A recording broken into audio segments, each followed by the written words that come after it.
meilleur de l'information sur l'évasion Guinée. Bonsoir et bienvenue dans cette édition d'information. Tout de suite, le sommaire. Les travaux du cadre de concertation repris ce jeudi au Palais du Peuple. Principale information de cette deuxième journée est la création d'un cadre consensuel pour favoriser le dialogue entre acteurs politiques du pays. Les détails dans cette édition d'information. Comparution ce jeudi devant le tribunal de première instance de Mafanko du leader de RDIC, Jean-Marc Tiliano est poursuivi pour propos injurieux à l'endroit du chef de l'État.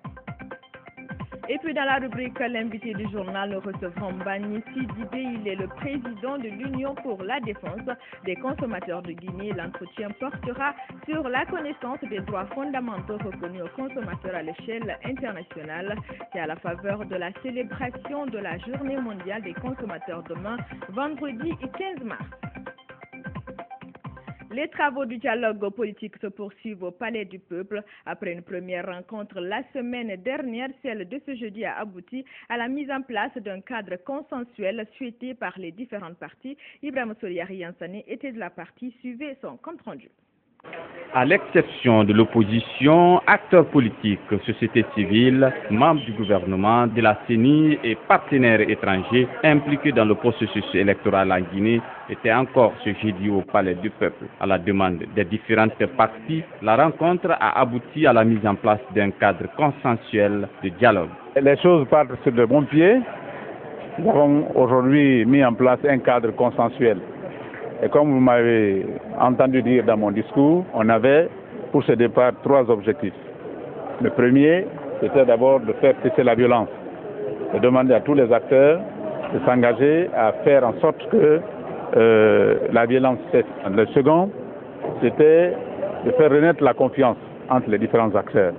Le déficit de communication et de dialogue a fait qu'il y a eu un climat généralisé de suspicion les uns par rapport aux autres. Alors le troisième objectif, c'est que le cadre de concertation devrait être consensuel à la demande de différentes parties. Et je suis heureux de vous annoncer que tous les blocs, sans exception, ont fait parvenir leur avis sur ce cadre de concertation, à savoir qui doit de l'œil avec qui, leur avis sur les facilitateurs et tout. Alors nous avons continué les concertations avec les autres acteurs, nos partenaires extérieurs, c'est ce qui nous a permis aujourd'hui de lancer officiellement le cadre de dialogue. Et le dialogue va commencer demain, Inch'Allah, le vendredi à 10h, entre le gouvernement, l'opposition, l'ADP et le collectif, et n'est-ce pas, la CENI. Une des démarches pour aboutir à ce cadre consensuel a été l'interruption momentanée des activités de la CENI. C'est suspendu pour une semaine, c'est tout, pour permettre le dialogue d'évoluer. Sans commentaire, cette information a été confirmée en catimini par le président de la CENI. Vous confirmez un mot, vous confirmez. Et quoi d'autre? Non, pas de commentaire, Le dialogue politique va ainsi se poursuivre. Les vrais débats commencent ce vendredi avec notamment l'opposition selon le Premier ministre. Parce que l'opposition avait des prérequis auxquels on a accédé, mais c'est venu sur le tas. Vous avez vu même que la cérémonie a dû démarrer tardivement.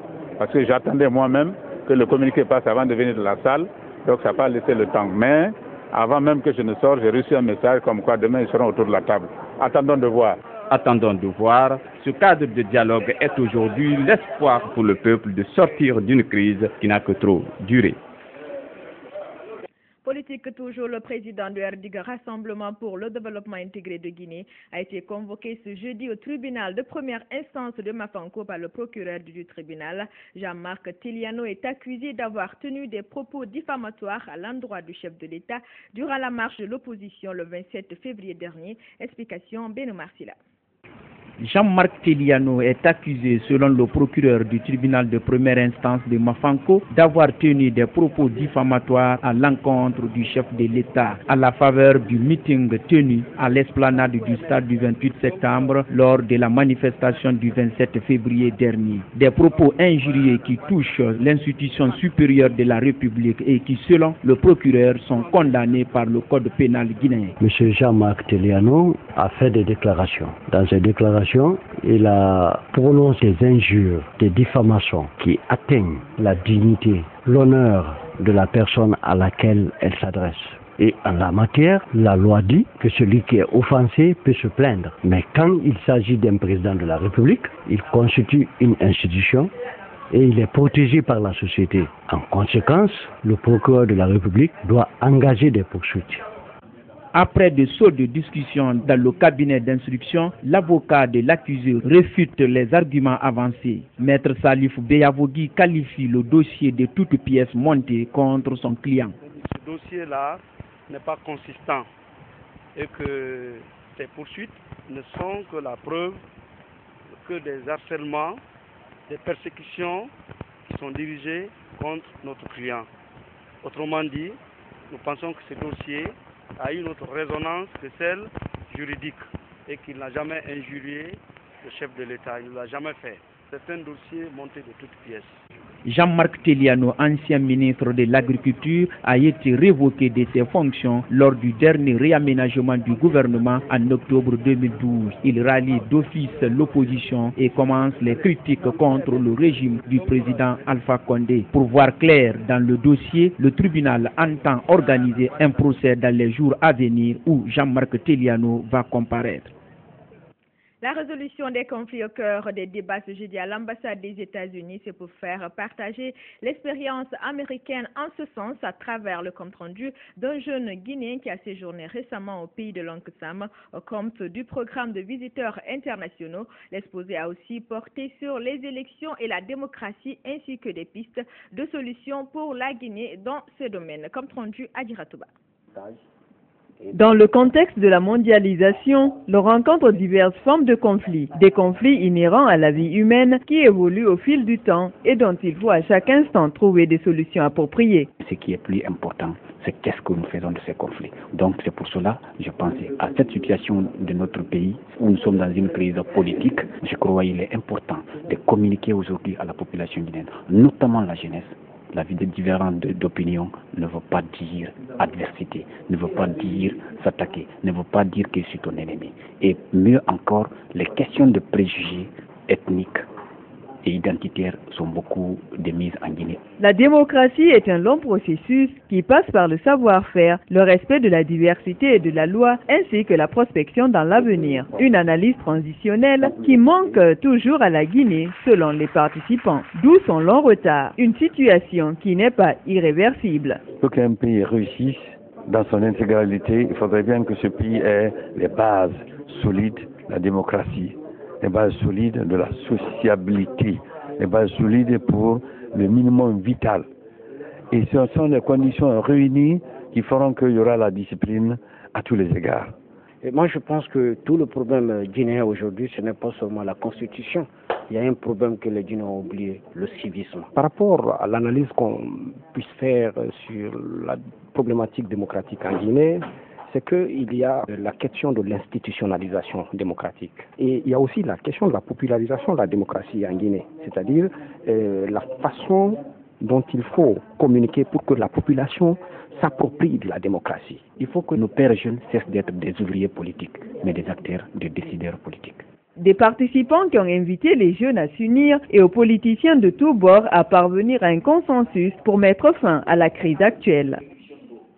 C'était fin qu'on a créé du séminaire international sur le service civique d'aide au développement ESCAD. Les travaux de ce jeudi ont été axés sur le fonctionnement de la branche guinéenne ESCAD, une rencontre qui a permis aux représentants des pays africains et aux partenaires de l'Union africaine et des Nations unies de se féliciter de l'engagement des autorités guinéennes à faire de ce projet un vecteur d'insertion des jeunes. Mamadi Kamisoko. Avec 150 jeunes volontaires pour démarrer le projet, l'Agence civique d'action pour le développement de Guinée s'implante petit à petit. À une année et quelques mois d'existence, 20 préfectures ont été visitées et 23 centres professionnels répertoriés. De l'avis des partenaires de l'Union africaine, des Nations unies et de certains pays africains venus participer au séminaire international de Conakry, l'aspect salutaire est d'abord la volonté des autorités guinéennes à étendre la formation et l'insertion des jeunes par la création à l'avenir des centres régionaux. Tout ce qui est bon pour la Guinée est bon pour les Nations Unies.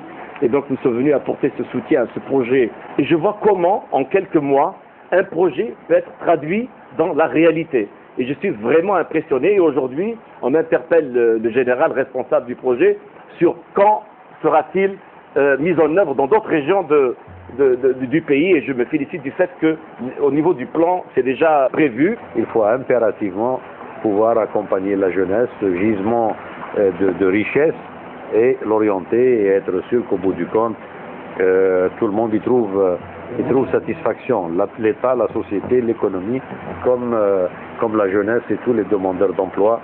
Une conférence de presse conjointe a été édifiante pour rassurer les uns et les autres sur l'avenir du projet SCAD, mais également de la détermination des dirigeants africains à se pencher sur le taux de chômage chronique des jeunes, facteur d'instabilité dans de nombreux pays. La branche guinéenne se propose de former et d'insérer 2000 jeunes d'ici à 2015. Et à l'issue de chaque formation, les bénéficiaires seront suivis par l'ASCAD pendant au moins 5 ans.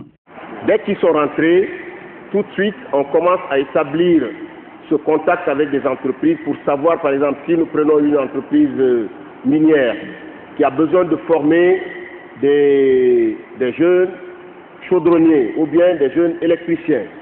Ils vont vers cette entreprise pour demander à peu près s'ils doivent prendre demain, quel est le niveau d'électriciens qu'ils veulent prendre et le nombre. Ils reviennent avec ces données au SCAD. Nous essayons, nous, de former nos jeunes en électricité avec un niveau un peu supérieur à la demande. Si cela n'est pas, qu'est-ce que nous faisons? Ces jeunes doivent se mettre ensemble et avec les moyens que nous allons leur apporter, ils vont aller eux-mêmes se faire une entreprise. Selon les responsables de l'Agence civique d'action pour le développement, la première promotion devrait sortir dès avril prochain. Les éventuels postulants devraient être âgés de 18 à 40 ans. Cette deuxième et dernière journée a été aussi marquée par la visite des salles de travaux pratiques. Dans le même registre, l'atelier national sur l'alimentation scolaire qui a démarré mardi dernier a pris fin ce jeudi à Conakry, organisé par le Programme alimentaire mondial en collaboration avec le ministère de l'enseignement préuniversitaire. Objectif, réfléchir sur des stratégies pour la pérennisation des cantines scolaires en Guinée. La rencontre a regroupé durant 3 jours des partenaires techniques et financiers ainsi que les représentants de 3 pays de la sous-région ouest africaine. Fanta Konté.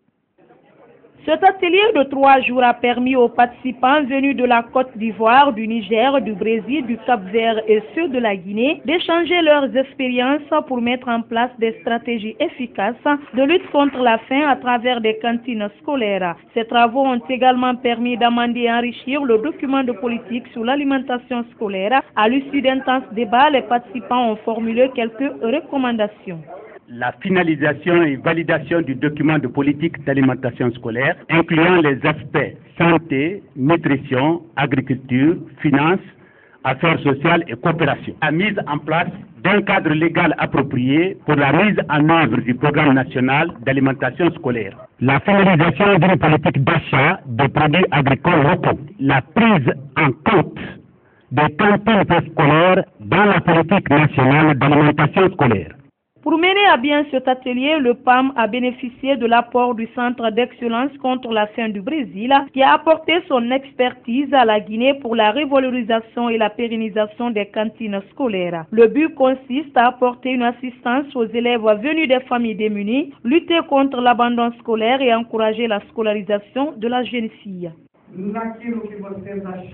En fonction de ce que vous avez décidé être l'important et ce dont vous aurez besoin concernant notre aide. Nous sommes ici ensemble parce que j'estime que chacun d'entre nous a une mission importante dans la vie, qui est donc faire en sorte que nos frères, nos prochains, celui qui est devant nous, aient une vie plus heureuse, plus conforme.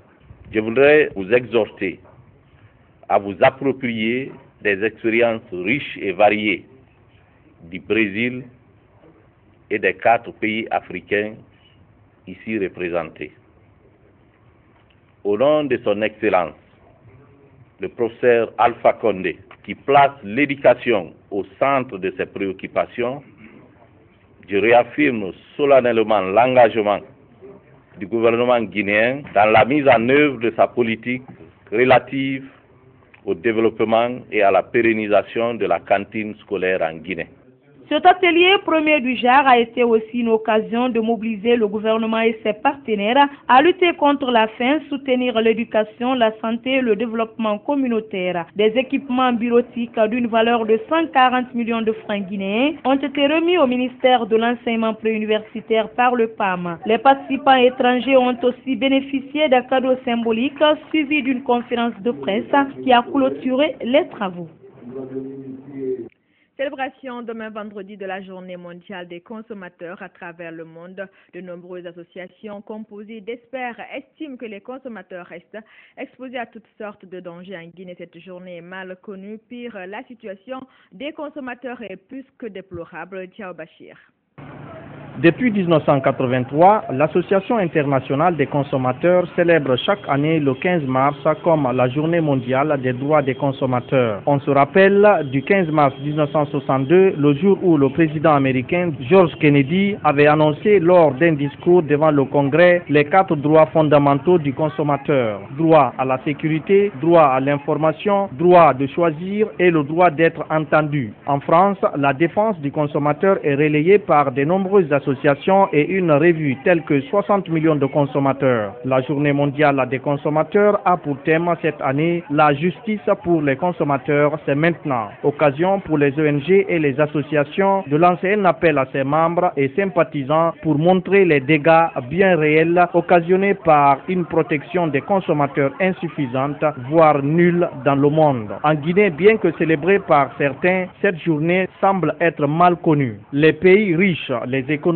en transition et le monde en développement peuvent tous bénéficier des améliorations apportées à la protection des consommateurs. Et cette journée devra attirer l'attention sur des domaines ayant désespérément besoin d'être améliorés. Dans l'actualité, les pays qui ont en commun la langue française célèbrent le 20 mars prochain la journée internationale de la francophonie. En prélude à cette journée, l'ambassade de la France en Guinée a animé une conférence de presse à la maison de la presse de Kolia. Nous sommes dans la commune de Matam en toile de fond, échangé avec les hommes de médias sur les préparatifs de cet événement. Décryptage Ousenatou Diallo. Le 20 mars de chaque année, les pays francophones célèbrent la langue française dans toutes ses formes. Plusieurs activités sont prévues avant et après cette journée. C'est pour donner une couleur à cette fête que l'ambassade a tenu cette conférence de presse ce mercredi. En Guinée, la finale de la dictée dont la présélection avait eu lieu le mois dernier se fera samedi au Centre culturel franco-guinéen. Il y aura également des concours d'écriture des élèves du primaire de plusieurs établissements, des expositions de films et tableaux marquant le centenaire de l'écrivain Albert Camus et des remises de prix sont aussi inscrits dans l'agenda de cette semaine de francophonie. Dans chaque établissement, il y a eu déjà une première dictée avec une compétition. Il y avait 3 catégories, une catégorie de collégiens, une catégorie de lycéens et une catégorie d'adultes. Donc nous retrouverons toutes ces personnes-là samedi à 14 h au centre culturel. Cette année, l'ambassade de France a bien voulu délocaliser quelques activités pour la banlieue de Conakry, notamment au lycée français à Kipi. Que cette fois le centre culturel se porte vers le lycée français. C'est vrai que c'était un souhait de l'ambassade d'arriver à décentraliser des concerts à l'intérieur de Conakry. L'Organisation internationale de la francophonie est créée en 1970. 11 ans après, en 1981, la Guinée l'a intégrée. Depuis cette date, elle est célébrée dans notre pays. Découverte macabre, c'est le corps sans vie d'un jeune de près de 15 ans qui a été retrouvé ce jeudi soir à la minière au bord de la mer. Pour l'heure, aucune information sur les circonstances de sa mort, mais selon certains, la victime serait morte par suite de noyade. Suivez les explications d'Amara Dubaté, il est membre du bureau de la jeunesse de la minière. Selon les explications des jeunes qui lui ont ramassé, quand ils sont descendus se laver au bord de la mer, après qu'il s'est noyé, c'est les amis avec lesquels il est venu se laver au bord de la mer, ces enfants-là sont remontés directement par peur. Maintenant, il y avait un autre groupe de jeunes qui jouaient. C'est ce groupe qui a vu cet enfant étalé au bord de la mer. Maintenant, il a été pris envoyé au niveau du quartier. Le chef de quartier a informé la police, également les autorités de la commune de Dixine, notamment le maire.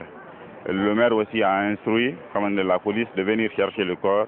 Jusqu'à présent, on n'arrive pas à situer la famille. On ne sait pas de quel quartier l'enfant vient réellement. C'est la police de Dixine qui est venue chercher le corps maintenant là. Ils vont passer, selon le chef de quartier, sûrement le corps sera envoyé à la morgue de Donka. Maintenant, la famille des victimes pourra partir directement à la morgue, retrouver le corps.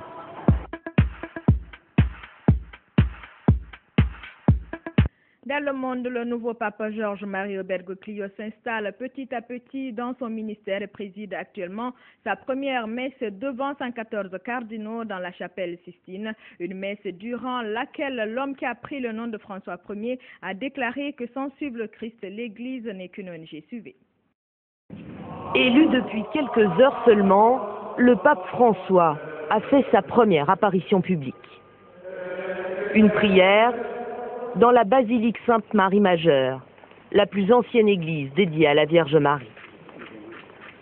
Attendu plus tard dans la matinée, le pape a surpris en arrivant dès 8 heures ce matin. Quant à sa voiture, il a choisi un modèle plus modeste que ceux utilisés par ses prédécesseurs. Ce matin, dans les kiosques de Rome, les Italiens étaient nombreux à acheter les journaux avec cette page de une historique. Et visiblement, le pape François a déjà su séduire. Il me donne le sentiment d'être un homme juste, un homme authentique, à l'écoute du peuple. J'aime beaucoup tous les gestes qu'il a faits, quand il s'est incliné, qu'il a demandé de prier pour lui. À ce moment-là, on a tous été très touchés. Facciamo in silenzio questa preghiera de voi su di me. Un geste d'une immense humilité face à ces milliers de personnes venues l'acclamer. Une vague de joie traverse la place Saint-Pierre.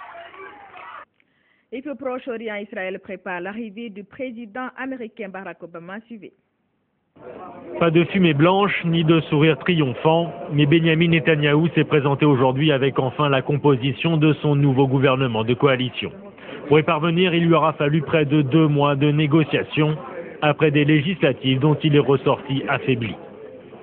Nous finalisons les derniers détails des accords de coalition, donc nous pourrons présenter officiellement le nouveau gouvernement israélien la semaine prochaine. Le mandat à venir devra relever les plus importants défis dans l'histoire d'Israël, et je ne dis pas cela à la légère. Nous affrontons des défis majeurs en termes de défense et de diplomatie, sans exagérer. Les défis majeurs, il en sera question dès la semaine prochaine lors de la visite de Barack Obama en Israël. Quels sont-ils? D'abord le nucléaire iranien, ensuite le dossier palestinien. Benyamin Netanyahou sait qu'il va devoir afficher plus de modération. Le gouvernement accueille Tzipi Livni qui prend le portefeuille de la justice et accueille Lapid, le plus modéré. Oui, on peut dire que ce gouvernement est plus modéré quand on le regarde de l'extérieur. Plus modéré, car les partis ultra-orthodoxes sont désormais exclus de la coalition. Le grand vainqueur des élections, le laïc et libéral Yair Lapid, devient un poids lourd et prend les rênes des finances. Pour autant, le ministère du Logement revient au numéro 2 du parti, le foyer juif, fervent partisan des colonies. Résultat, du côté palestinien, on craint que la modération ne soit qu'un affichage et on attend une déclaration forte pouvant démentir leurs craintes. Vraiment, j'espère que j'entendrai ce gouvernement annoncer son engagement à ce concept principal de 2 États sur les lignes de 1967. Pour autant, le statu quo sur le dossier palestinien est probable. La dernière campagne des législatives s'était davantage centrée sur les questions économiques et les réformes sociales engagées par l'État hébreu pour faire face à la crise. Culture, dans cette édition d'information, le centre culturel de la Payotte a servi de cadre ce jeudi à une rencontre organisée par le ministère de la Culture, des Arts et du Patrimoine historique en collaboration avec les artistes, musiciens, comédiens, humoristes, stylistes et peintres de Guinée. Objectif, informer et sensibiliser les hommes de culture sur leur rôle et responsabilité dans la société. Saran Kamara. Suite à la perturbation du climat sociopolitique que la Guinée a connu ces derniers temps, les artistes, à leur tour, s'impliquent pour amener la population à cultiver l'amour du prochain. Ansoumane Kamara, communément appelé Petit Condé, dans son allocution, a insisté sur le rôle stabilisateur que doit jouer un artiste, surtout en période de tension. Nous constatons aujourd'hui avec beaucoup de regret que certains artistes et certains de nos confrères se permettent d'injurier le chef de l'État. C'est quelque chose qui est anormal. Nous avons connu les orchestres nationaux ici, les ensembles nationaux ici, mais personne n'a insulté un seul jour un homme politique, quel que soit son niveau. À leur tour, les comédiens de Guinée ont saisi cette opportunité pour étaler aux autorités en charge de la culture tous les maux dont ils souffrent dans l'exercice de leur métier. Pourquoi les comédiens guinéens n'ont plus de droits il y a de cela 5 ans? Pourquoi cette exclusion des comédiens pour la répartition des différentes subventions que l'État fait face au niveau des artistes? Représentant le ministre de la Culture, Elhadj Riyad Chaloub a rassuré les artistes de prendre en compte leurs préoccupations. Mais avant, il a interpellé ces derniers à faire preuve de responsabilité. Un artiste accomplit une mission qui tient de l'histoire. Un ambassadeur est celui qui porte la bonne parole. Un ambassadeur n'incite pas à la division, au communautarisme, au régionalisme, à l'ethnocentrisme. Ce n'est pas un ambassadeur. Là, dans ce cas, c'est quelqu'un qui est au service du mal. Et ça, c'est pas la mission d'un artiste. La musique, le théâtre, la peinture sont entre autres canaux de communication susceptibles de jouer un rôle important dans le développement et la stabilité d'un pays. Un compte rendu signé Saran Kamara, comme annoncé dans les titres, Alpha Oumar Bari reçoit Bani Sidibé, le président de l'Union pour la défense des consommateurs de Guinée. L'entretien portera sur la connaissance des droits fondamentaux reconnus aux consommateurs à l'échelle internationale. C'est à la faveur de la célébration de la Journée mondiale des consommateurs ce vendredi 15 mars. Monsieur, à vous. Bonsoir à toutes et à tous et bienvenue dans la rubrique L'invité du journal. Aujourd'hui spécialement, on va parler de la journée mondiale des consommateurs, une journée célébrée chaque 15 mars à travers le monde. Alors pour en parler, je reçois sur ce plateau M. Mbani Sidibé. M. Mbani Sidibé est le président de l'Union pour la défense des consommateurs de Guinée. M. Mbani, bonsoir et merci encore une fois d'être sur ce plateau. Bonsoir M. Aobé. La toute première question que je vais vous poser dans cette rubrique est de savoir quels sont les droits fondamentaux reconnus mondialement aux consommateurs. Merci M. Alpha Oumar Bari de nous avoir donné la chance de s'exprimer autour de cette journée sur votre radio et sur votre télévision. La journée mondiale des droits des consommateurs est une journée consacrée à la promotion des droits fondamentaux des consommateurs, au respect strict de ces droits par les autorités et de profiter pour faire un état de lieu sur les abus, les injustices et les dégâts causés aux consommateurs dans les pays et très naturellement dans notre pays. Il n'est secret pour personne qu'il y a 8 droits fondamentaux reconnus aux consommateurs et qui sont consignés dans la Charte mondiale des droits des consommateurs qui a été adoptée le 9 avril 1985 par l'Assemblée générale des Nations unies. Et donc, il y a toute une ligne directrice des Nations unies pour la protection des consommateurs. Et il faut reconnaître aussi que ces droits ont été reconnus pour la toute première fois par le feu président américain John Kennedy devant le Congrès américain et qui a reconnu dans un premier temps 4 droits fondamentaux, c'est-à-dire quels sont ces droits? Le droit à l'information du consommateur, le droit à la sécurité, le droit au soin et le droit à la participation des pays de décision. Et après, il y a eu un effort très sensible du consumérisme international qui a ajouté 4 autres droits. Je veux parler du droit à la satisfaction des besoins de base, le droit à un environnement sain, le droit à la réparation de tous les torts causés aux consommateurs et très naturellement le droit à la santé. Et c'est ça qui fait au jour d'aujourd'hui qu'à travers le monde, le 15 mars de chaque année est consacré à la journée mondiale des droits des consommateurs. Ça veut dire quoi? Au cours de cette journée, les acteurs, je vais parler les organisations de défense des droits des consommateurs, profitent pour faire l'état des lieux de la situation des consommateurs dans leur pays afin d'attirer l'attention internationale et l'attention nationale sur les violations et les abus causés aux consommateurs. Il n'est secret pour personne que notre pays, nous sommes dans une économie du marché et que les consommateurs occupent une place de soi, et comment cette place peut être connue si les gens ne respectent pas les droits des consommateurs. Et c'est pour ces raisons que nous profitons aujourd'hui de cette journée pour faire l'état des lieux, pour attirer l'attention de l'opinion nationale sur l'existence même de cette journée mondiale qui est célébrée chaque année le 15 mars et qui a été célébrée pour la toute première fois le 15 mars 1983. Mais M. Mbani Sidibé, vous parlez tout à l'heure de 8 droits fondamentaux reconnus. Hein? Oui. Où en est-on dans l'application de ces droits ici, spécialement en Guinée? Bon, il faut le reconnaître dans un premier temps que notre pays, nous sommes dans une situation très précaire, dans la mesure où les gens ne connaissent pas ces droits. Et c'est ça qui fait aujourd'hui que l'Union pour la défense des consommateurs de Guinée a une mission fondamentale, c'est d'abord de vulgariser ces 8 droits, permettre à tous les acteurs de comprendre qu'il y a 8 droits pour les consommateurs. Et le constat est triste dans tous les secteurs dans notre pays. Je vais parler du secteur de la téléphonie, le secteur des banques, le secteur de l'énergie, de l'électricité, de l'eau, des denrées alimentaires. La situation des consommateurs est très précaire. Les droits des consommateurs sont totalement violés. Et je peux vous dire aujourd'hui, c'est le seul pays au monde où il n'y a pas une loi cadre portant protection des consommateurs. Alors, et c'est ça qui fait aujourd'hui, permettez un peu, c'est ça qui fait aujourd'hui que nous sommes en train de nous battre pour que notre pays ait une loi cadre portant protection des consommateurs. Et il faut savoir que la protection des consommateurs s'inspire aussi des politiques nationales. Je vais parler des réglementations commerciales. Je vais parler des règles économiques aussi qui doivent être respectées par tous les acteurs intervenant dans l'économie du marché. Il n'est secret pour personne aujourd'hui que les plus forts se coalisent pour détruire le droit. Je vais parler des géants de l'industrie et entretenus par les autorités publiques. C'est pour vous dire encore que dans notre pays, nous sommes à l'état embryonnaire.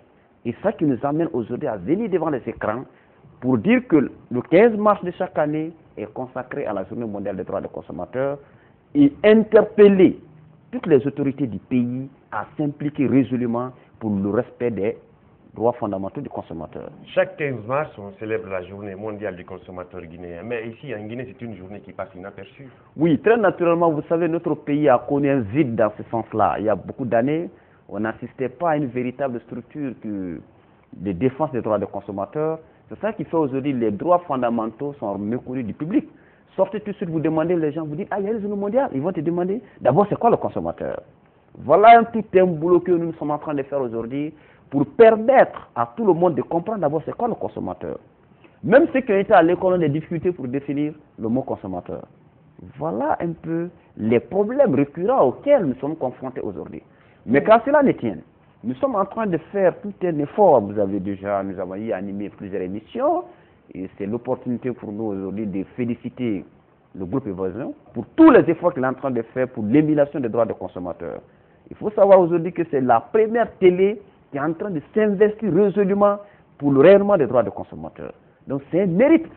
Et nous profitons de cette journée pour féliciter le groupe Évasion par rapport à l'effort qu'il est en train de faire pour le rayonnement de l'état des droits des consommateurs dans notre pays. Cette remarque nous va droit au cœur.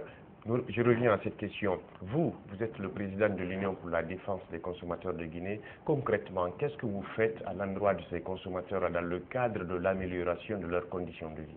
Merci. Vous savez, dans ces derniers temps, nous avons des actions en cours dans un secteur, je vais parler du secteur de la téléphonie mobile. Nous avons déposé un mémorandum et si tout allait bien, on allait organiser des sittings dès la première quinzaine du mois de mars. Mais très naturellement, vous connaissez aujourd'hui la situation socio-politique de notre pays. Ceci étant, on ne peut pas aujourd'hui encore aller dans les rues pour scapiser les problèmes. C'est ça qui fait aujourd'hui que nous sommes en train de voir, déjà nous avons fait un rappel de tout le courrier, c'est pour dire que l'Union est en train de se battre pour rétablir rapidement les consommateurs dans leurs droits. Dans le secteur de la téléphonie mobile, et nous profitons de cette journée pour attirer l'attention de tout le monde que dans 3 mois, les prix ne seront plus fixés en fonction du consommateur dans notre pays. Et nous nous battrons pour que la loi portant réglementation générale de la concurrence et de la liberté de fixation des prix en Guinée soit respectée au bénéfice du consommateur. Ce qui suppose que le chemin à parcourir pour que les consommateurs soient rétablis dans leurs droits est encore semé d'embûches. Monsieur Mbani Sidibé, merci encore une fois d'avoir accepté d'être sur ce plateau pour répondre à nos questions. C'est à moi de vous remercier. Mesdames et messieurs, c'était l'essentiel de cette rubrique. Merci de l'avoir suivi.